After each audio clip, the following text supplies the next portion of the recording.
Hello guys. कल अपन ने पढ़ा था ब्लड ग्रुप के बारे में और पॉजिटिव और नेगेटिव ब्लड ग्रुप को कैसे फाइंड आउट करते हैं उसके बारे में पढ़ा था। उसके बाद में हमने आरएच फैक्टर के बारे में पढ़ा था और आरएच फैक्टर की वजह से जो डिजीज होती है इरिथ्रोब्लास्टोसिस फिटालिस उसके बारे में पढ़ा था। अब अपन आज पढ़ेंगे ब्लड क्लोटिंग फैक्टर के बारे में कि ब्लड है वो क्लोट कैसे होता है, यानी रुधिर का थक्का है वो कैसे जमता है। जैसे हमारे चोट लग जाते हैं कहीं पर, उस वक्त ब्लड क्लोटिंग कैसे जरूरी है, रुधिर का थक्का जमना क्यों इम्पोर्टेंट है। दूसरी बात, इसके बाद में अपन करेंगे एंटी कोगुलेंट के बारे में कि ऐसे कौन से फैक्टर हैं जो कि ब्लड का थक्का जमने नहीं देते। आज हम दोनों की स्टडी करेंगे, ठीक है। तो क्या होता है कि सबसे पहले अपन बात करते हैं ब्लड क्लोटिंग फैक्टर कि ऐसे कौन से फैक्टर हैं जो कि रुधिर का थक्का जमने में इंपॉर्टेंट रोल प्ले करते हैं। फिर ये किस तरह की से इसकी जो मैकेनिज्म होती है उसको समझने की अपन कोशिश करेंगे। तो सबसे पहले बताते हैं कि आपको कि जो ब्लड क्लोटिंग फैक्टर होते हैं ये डिफरेंट ब्लड क्लोटिंग फैक्टर हैं जो कि ब्लड के प्लाज्मा के अंदर प्रेजेंट होते हैं। ब्लड का जो प्लाज्मा है उसके अंदर ये ब्लड क्लोटिंग फैक्टर प्रेजेंट होते हैं जो कि रुधिर का थक्का जमने में इंपॉर्टेंट रोल प्ले करते हैं। अब ये नंबर में 13 होते हैं, लेकिन गाइस ये जो 6 नंबर का ये जो ब्लड क्लोटिंग फैक्टर है ये एब्सेंट होता है, इसलिए हम इनको 12 तक ही पढ़ते हैं। और ये जो ब्लड क्लोटिंग फैक्टर है इनके फॉर्मेशन के लिए विटामिन के होता है वो इंपॉर्टेंट रोल प्ले करता है। गाइस ये इंपॉर्टेंट क्वेश्चन है कि विटामिन के is important for formation of blood clotting factor, ठीक है।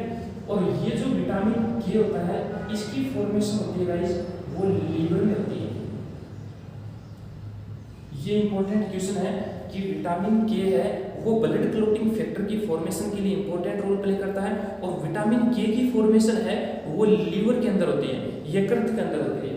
अब ये जो ब्लड क्लोटिंग जितने भी फैक्टर हैं ये ब्लड क्लोटिंग फैक्टर की फॉर्मेशन सिंथेसाइज होता है वो कहां पर होता है, ब्लड क्लोटिंग फैक्टर का सिंथेसाइज भी लीवर में होता है।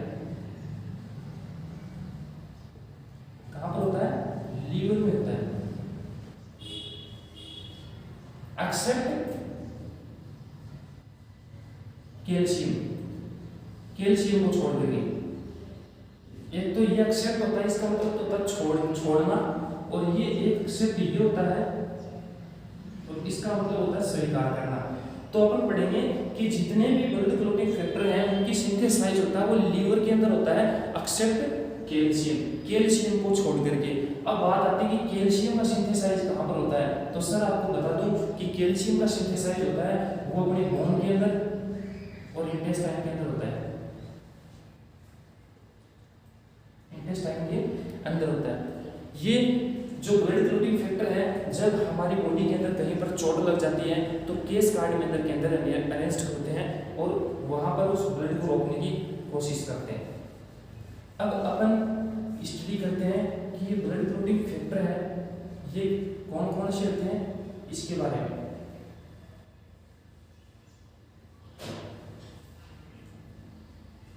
गाइस ये जो ब्लड क्लोटिंग फैक्टर है ये नंबर में 13 होते हैं, ये हमने पढ़ा था। अब ये ट्रिक है, इसके हिसाब से अपन इसको इजी से याद कर सकते हैं कि कौन सा ब्लड क्लोटिंग फैक्टर है वो कितने नंबर पर है। जैसे एग्जाम में आ गया कि 9 नंबर का ब्लड क्लोटिंग जो फैक्टर है उसका नाम क्या है, तो अपन ने लिखेंगे क्रिसमस फैक्टर। जैसे 4 नंबर का फैक्टर है उसका नाम क्या है, कैल्शियम। इस तरह से एग्जाम में क्वेश्चन आएंगे और अगर हम इस ट्रिक को याद कर लेंगे तो ये हमारे इजी से याद हो जाएगा। तो ट्रिक क्या है कि फिक्स्ड प्राइस लेता है टीसी, किसका, लोअर स्लीपर और एसी का। शिव प्रसाद बोल रहा था किसको, हितेश के फादर को। ये ट्रिक क्या है, फिक्स्ड प्राइस लेता है टीसी, लोअर स्लीपर और एसी का। शिव प्रसाद बोल रहा था किसको, हितेश के फादर को। अब बात करते हैं सबसे पहला एफ पर फाइब्रिनोजन, फाइब्रिनोजन, पी से प्रोथ्रोम्बिन, टी से थ्रोम्बोप्लास्टिन और इसका दूसरा नाम है गाइस वो टिश्यू फैक्टर भी है।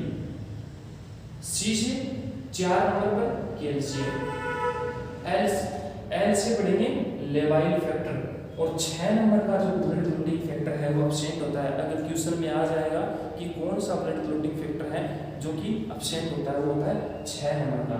और 7 नंबर का था वो एस से स्टेबल फैक्टर, ए से एंटी हीमोफिलिक फैक्टर ए, सी से क्रिसमस फैक्टर, और एस से स्टुअर्ट प्रोवर फैक्टर, और फिर पी से प्लाज्मा थ्रोम्बोप्लास्टिन फैक्टर, एच से हेगेमन फैक्टर और एफ से फाइब्रिन।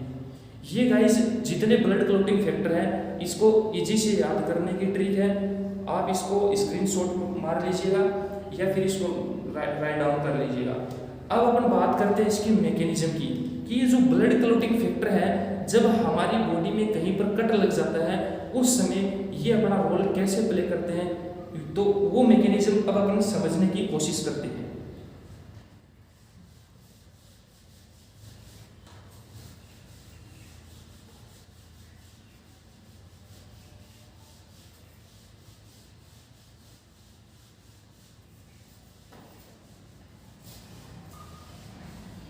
सबसे पहले गाइस अपन पढ़ेंगे कि प्लेटलेट होती है वो क्या करती है कि एक सबस्टांस का सिक्रेशन करती है। प्लेटलेट्स, और प्लेटलेट्स क्या है अपन ने पढ़ा था कि ये ब्लड सेल है, हिंदी में इसको रुधिराणु बोलते हैं, ब्लड सेल्स है। ये प्लेटलेट क्या करती है, ये ब्लड में एक सबस्टांस का सिक्रेशन करती है जिसको थ्रोम्बोप्लास्टिन बोलते हैं।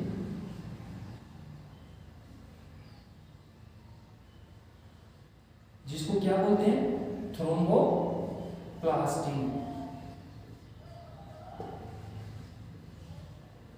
और गाइस ये जो थ्रोम्बोप्लास्टिन है ये क्या करेगा,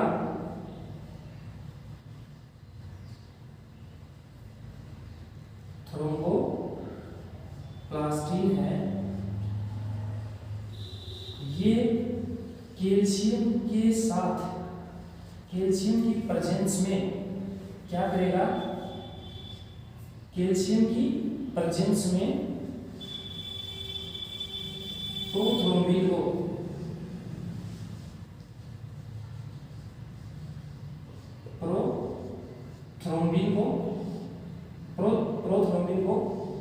थ्रोम्बिन में कन्वर्ट कर देता है।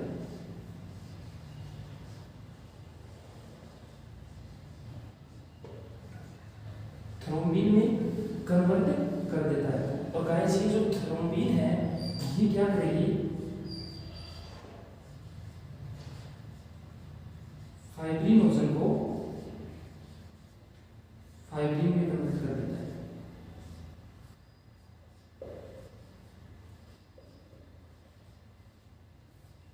फाइब्रिनोजन है ये क्या है, प्लाज्मा प्रोटीन है, अपन ने पहले भी पढ़ा था।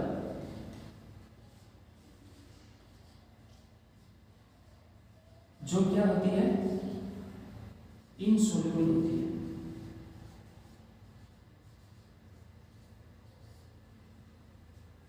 जबकि फाइब्रिन होता है वो सोल्यूबल फॉर्म में प्रेजेंट होता है। सॉरी, ये सोल्यूबल होता है, फाइब्रिनोजन प्लाज्मा प्रोटीन है ये सोल्यूबल होता है, और ये जो फाइब्रिन है वो इनसोल्यूबल होता है। अपन ने क्या पढ़ा कि जैसे अपने कहीं पर कट लग गई, ये अपनी ब्लड सेल्स हैं, इसमें प्लाज्मा प्रेजेंट है, ये यहाँ पर अपने कट लग गई, प्लाज्मा वाटरी फ्लूइड होता है, अपन ने पढ़ा था जिसका कलर होता है वो स्ट्रा कलर होता है। इस प्लाज्मा में क्या प्रेजेंट होती है, सेल्स प्रेजेंट होती है। अपन ने ये भी पढ़ा था WBC, प्लेटलेट्स, RBC, ये सेल्स प्रेजेंट होती है। और यहाँ पर कट लग गया तो यहाँ पर ब्लड है वो बाहर निकलने लग जाएगा बॉडी से। अब यहाँ पर रुधिर का थक्का है वो कैसे जमता है, ये प्रोसेस है, ये अपन पढ़ रहे हैं। तो सर क्या होता है कि प्लेटलेट होती है वो एक सबस्टांस को सिक्रेशन करती है जिसको थ्रोम्बोप्लास्टिन बोलते हैं।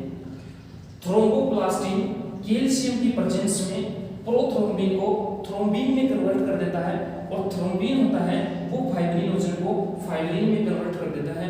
फाइब्रिनोजन होती है वो प्लाज्मा प्रोटीन होती है जो कि सोल्यूबल होती है, जबकि फाइब्रिन होता है वो इनसोल्यूबल फॉर्म में प्रेजेंट होता है।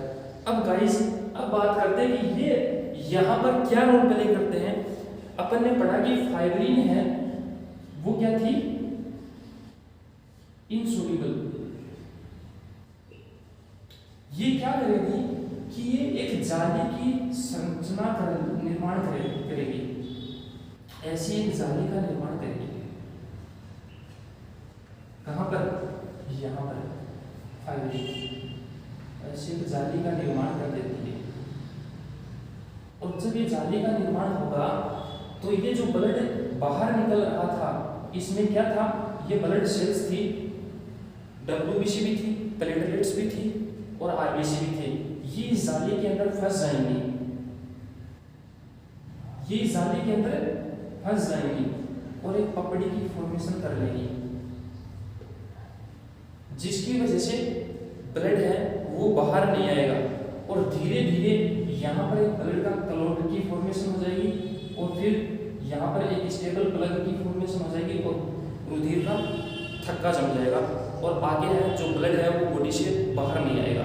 ये इंपॉर्टेंट रोल प्ले करता है कौन, ये जितने भी ब्लड क्लॉटिंग फैक्टर हैं, ये गाइस जितने भी जो ब्लड क्लॉटिंग फैक्टर अपने पढ़े थे वो यहाँ पर क्या करेंगे कि ब्लड को क्लॉट कर देंगे और ब्लड है वो हमारी बॉडी से बाहर नहीं जाएगा। अब हमारी बॉडी के अंदर ऐसे भी फैक्टर प्रेजेंट हैं जो कि ब्लड को क्लॉट नहीं होने देते हैं, उनके बारे में आप पढ़ते हैं। उन फैक्टर को क्या बोलते हैं, एंटी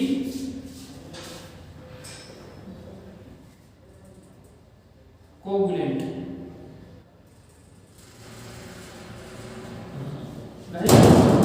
ये क्या होता है इसमें, ये दोनों एक दूसरे के अगेंस्ट काम करते हैं।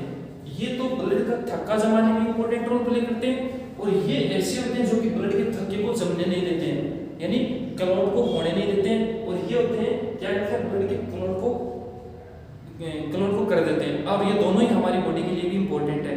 अब दोनों को अपन पढ़ते हैं कि ये कैसे दोनों इंपॉर्टेंट है। अपन इसका एग्जांपल लेते हैं हिपेरिन। हिपेरिन का एग्जांपल लेते हैं। गाइस ये जो हिपेरिन है ये नेचुरल एंटीकोगुलेंट है, ये इंपॉर्टेंट क्वेश्चन है।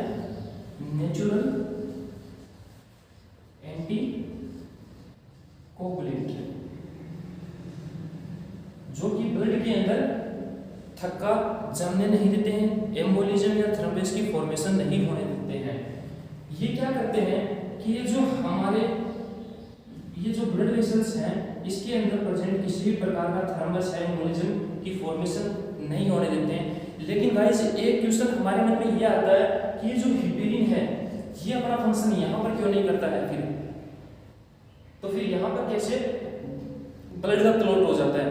तो गाइस ये ऐसे हो जाता है क्योंकि ये जो हिपेरिन है ये एक्सटर्नल एयर के साथ में आती है, जब कांटेक्ट में आती है तो एक्सटर्नल एयर के कांटेक्ट में आती है तब ये इनएक्टिव हो जाती है।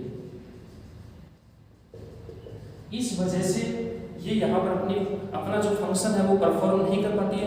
अगर हिपेरिन अपना फंक्शन यहाँ पर परफॉर्म कर दे तो ब्लड का क्लॉट नहीं होगा, लेकिन क्या होता है कि ये एक्सटर्नल एयर के कांटेक्ट में आते ही इनएक्टिव हो जाती है और यहाँ पर ब्लड जो प्लेटलेट्स है यहाँ पर चिपक जाएंगे और ब्लड का क्लॉट हो जाएगा। अब अपन ने देखा भी होगा, प्रैक्टिकली अपन ने देखा है कि जब डॉक्टर मेडिकल स्टाफ वाले किसी को इंजेक्शन लगाते हैं तो पहले उसमें से एयर निकालते हैं। एयर क्यों निकालते हैं, क्योंकि उनको पता है इस बात का कि जब ये इंजेक्शन बॉडी के अंदर जाएगा तो वहां पर प्रेजेंट हिपेरिन को क्या कर देगा, इनएक्टिव कर देगा। और वहां पर प्रेजेंट हिपेरिन जब इनएक्टिव हो गया तो जो ब्लड सेल्स है वो वहां पर थ्रोम्बस की फॉर्मेशन कर देगी, प्लेटलेट्स हैं वो चिपक जाएंगी, जो इसकी वाल है यहाँ पर प्लेटलेट चिपक जाएगी और थ्रोम्बस और एम्बोलिज्म की फॉर्मेशन कर देंगी, थ्रोम्बस की फॉर्मेशन हो जाएगी। इसलिए जो डॉक्टर है वो क्या करता है, पहले एयर को निकालता है उसके बाद में इंजेक्शन लगाता है। ठीक है, अब हम बात करते हैं ये जो हिपेरिन है इसका उपयोग जो कार्डियक सर्जरी होती है, हार्ट की जो सर्जरी होती है उसके अंदर इसका उपयोग किया जाता है ताकि कोई भी ब्लड का क्लॉट ना हो। हिपेरिन का उपयोग है वो और कहां पर होता है, हीमोडायलाइसिस के अंदर होता है। हीमोडायलाइसिस के अंदर किडनी की जब कोई डिजीज होती है या रीनल फेलियर होता है वहां पर हीमोडायलाइसिस किया जाता है, वेस्ट प्रोडक्ट को बॉडी से बाहर निकाला जाता है। उस कंडीशन के अंदर हिपेरिन है वो ब्लड के अंदर ट्रांसफ्यूज किया जाता है ताकि ब्लड का क्लॉट ना हो। और इसका सबसे ज्यादा सेफेस्ट है यूज किया जाता है, सेफेस्ट यूज इन प्रेगनेंसी। ये इंपॉर्टेंट क्वेश्चन है, सेफेस्ट यूज इन प्रेगनेंसी। कि प्रेगनेंसी के दौरान इसको सेफेस्टली यूज किया जाता है ताकि वहां पर भी किसी भी प्रकार का कोई ब्लड का क्लॉट ना हो। अब अपन ने दोनों पढ़ लिया कि ब्लड क्लॉटिंग फैक्टर भी अपने लिए इंपॉर्टेंट है और एंटी कोगुलेंट भी अपने लिए इंपॉर्टेंट है, क्योंकि ये तो रुधिर का थक्का जमने नहीं देते हैं और ये जब ब्लड चोट लग जाती है कहीं पर तो वहां पर ये ब्लड को क्लॉट होने में इंपॉर्टेंट रोल प्ले करते हैं। ठीक है गाइस, अब यहाँ पर अपने इनको पढ़ लिया, अब आगे पढ़ते हैं।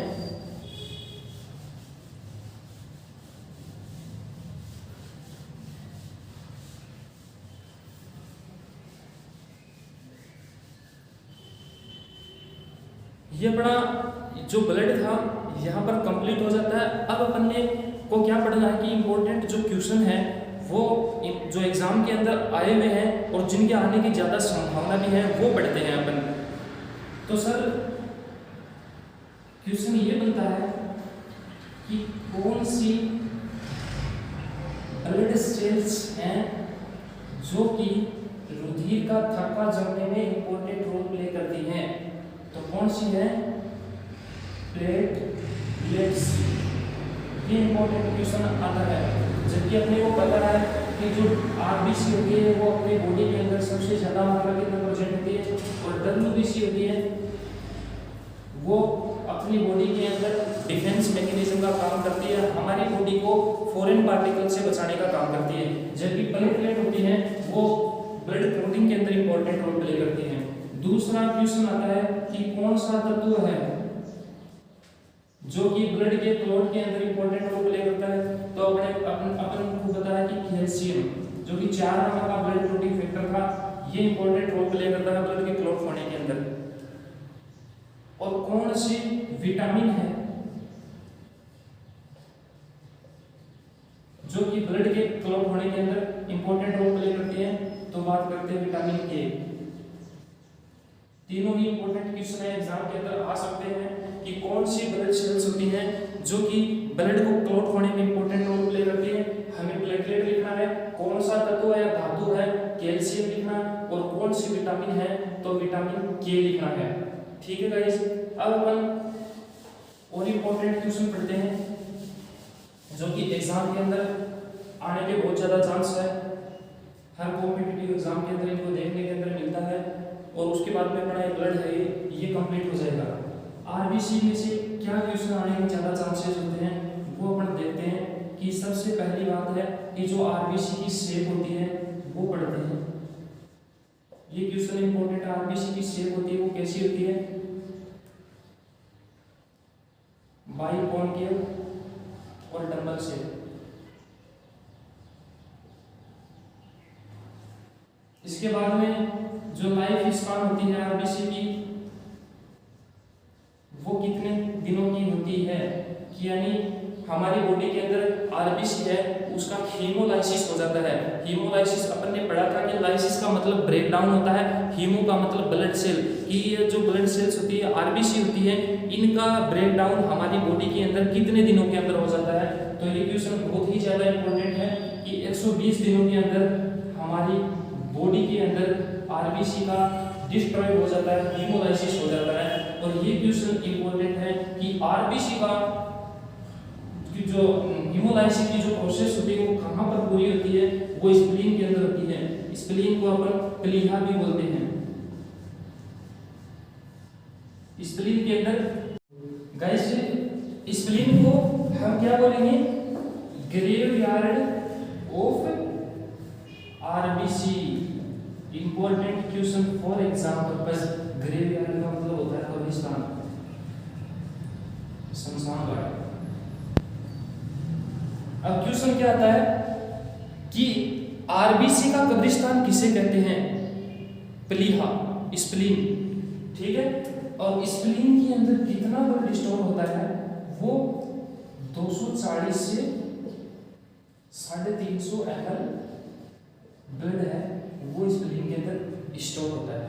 अब गाइस क्या क्वेश्चन आएगा कि आरबीसी की जो शेप होती है वो कैसी होती है? बाइकोन की और डबल शेप होती है।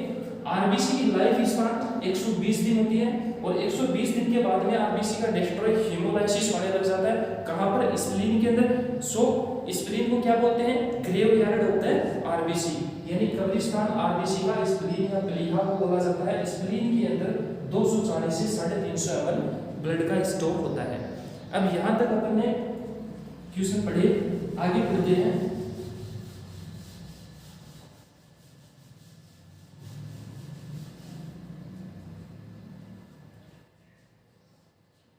एक यूनिट में कितना ब्लड आता है? एक यूनिट में कितना ब्लड आता है? तो लिखना है 350 ml। और एक यूनिट आरबीसी में कितना आता है? तो लिखना है 250 ml। ये इंपॉर्टेंट क्वेश्चन है कि एक यूनिट जो ब्लड होता है उसमें कितना ml ब्लड आता है? 350 ml। और एक यूनिट आरबीसी में 250 ml ब्लड आता है। और एक यूनिट होती है, दोनों की एक यूनिट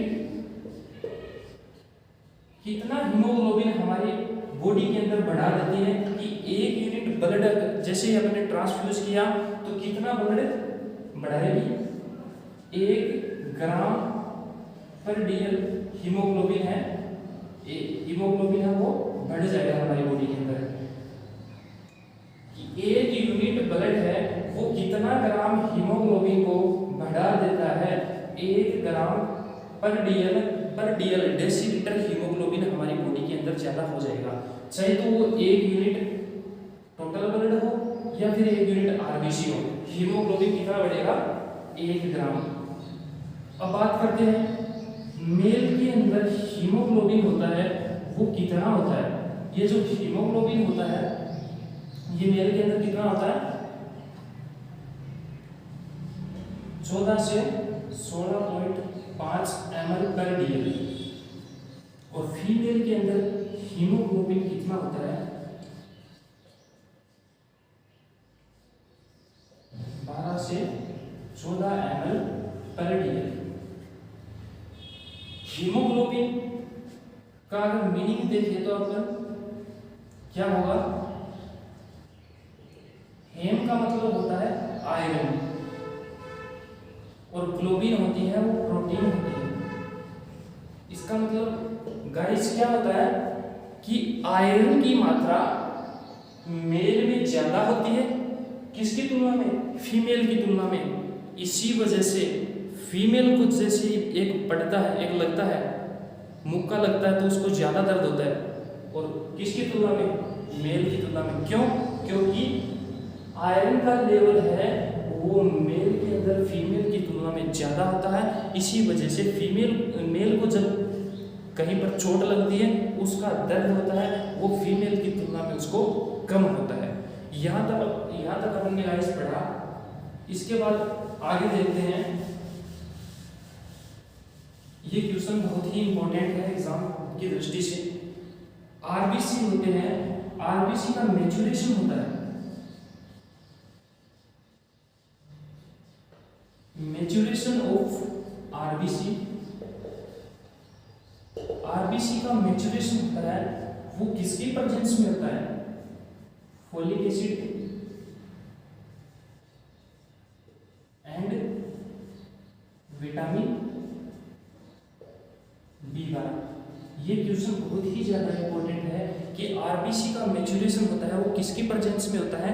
फोलिक एसिड और विटामिन बी12 के प्रेजेंस में आरबीसी का मैच्योरेशन होता है। और आरबीसी का फॉर्मेशन होता है, जैसे अपन ने पहले पढ़ा था कि स्टीम सेल से क्या बना था? इरिथ्रोब्लास्ट बना था, इरिथ्रोब्लास्ट बना था। और इसका जो मैच्योरेशन था वो किसकी प्रेजेंस में था होता है, वो होता है इरिथ्रोपोइटिन हार्मोन की वजह से। कि आरबीसी का जो फॉर्मेशन होती है आरबीसी की, वो किस हार्मोन की प्रेजेंस में होती है। तो अपने को आंसर लिखना है इरिथ्रोपोइटिन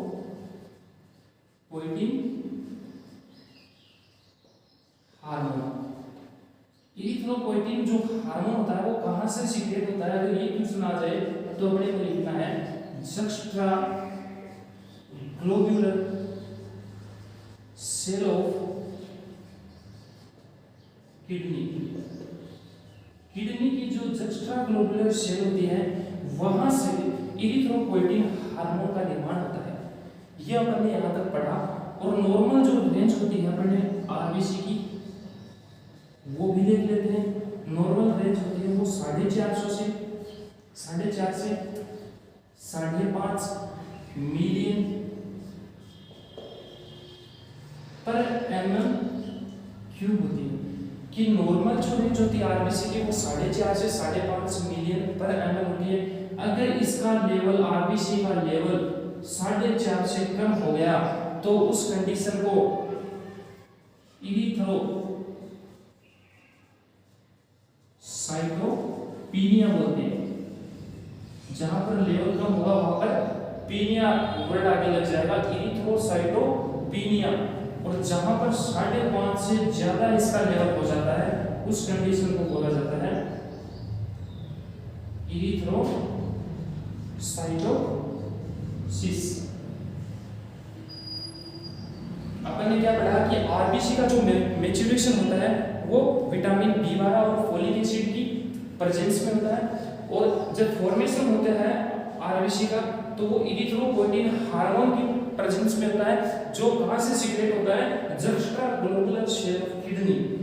आरबीसी का नॉर्मल लेवल हमने देखा 4.5 से 5.5 मिलियन पर mm क्यूब।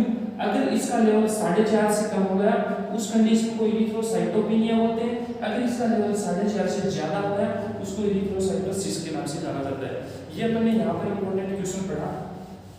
अब अपन आगे पढ़ते हैं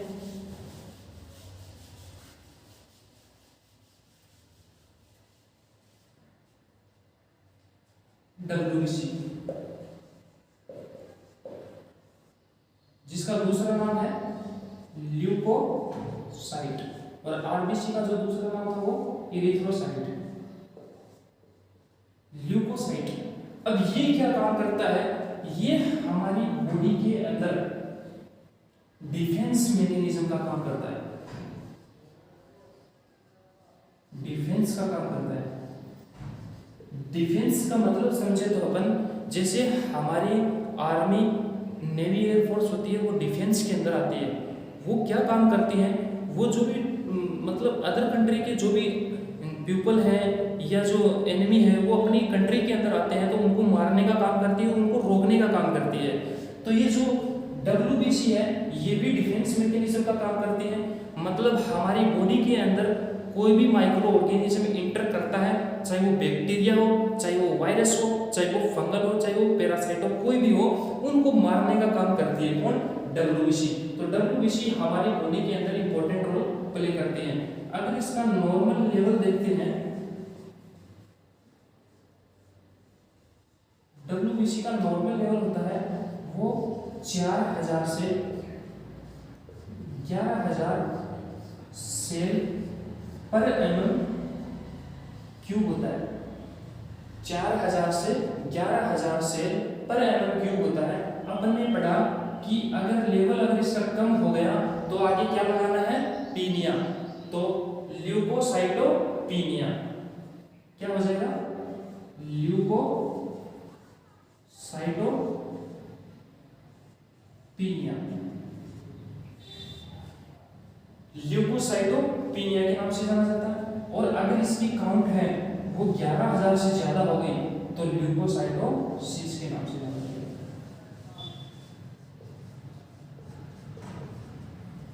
और इसके बारे में अपन ने डिटेल के अंदर पहले पढ़ लिया था। इसके सारे सब टाइप्स पढ़ लिए थे, ग्रेन्युलर और एग्रेन्युलर सारे पढ़ लिए थे, और इसकी जो सेल्स प्रोजेक्ट थी इसके अंदर जितनी भी, वो सब अपने पहले वाले वीडियो के अंदर पढ़ ली थी। इसके अंदर से इंपॉर्टेंट क्वेश्चन इस बहुत बनता है कि ये जो WBC है उसका मेन फंक्शन है वो डिफेंस मैकेनिज्म का, ये इंपॉर्टेंट क्वेश्चन है। अब अपन बात करते हैं प्लेटलेट्स की।